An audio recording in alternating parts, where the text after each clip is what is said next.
Hello বন্ধুরা, এই যে আমি বাপের বাড়ি চলে এসেছি।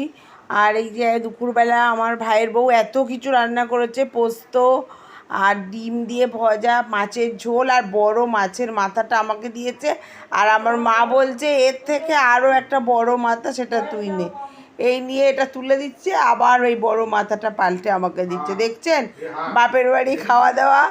আর বাপের বাড়ির খাওয়া মানেই বাড়ির হাফ আমি খাই, কিন্তু বাপের বাড়ির খাওয়া আমার কতটা বেড়ে গেল। এর হাফ, যে ভাতটা দেখছেন এর হাফ খাই।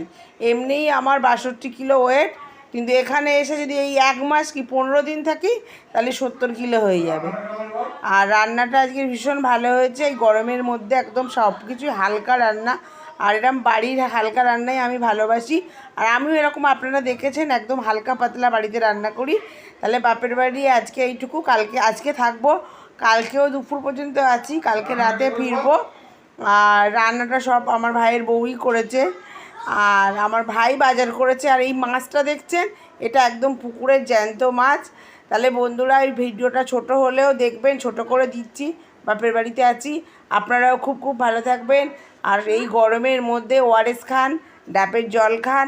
আর রৌদ্রে বেরোলেই ছাতা নিয়ে বেরোবেন অবশ্যই, কারণ এই গরমের মধ্যে ভীষণ কষ্ট, সবাইয়ের কষ্ট। তবুও আমাদের ভালো থাকার চেষ্টা করতে হবে। টাটা বন্ধু।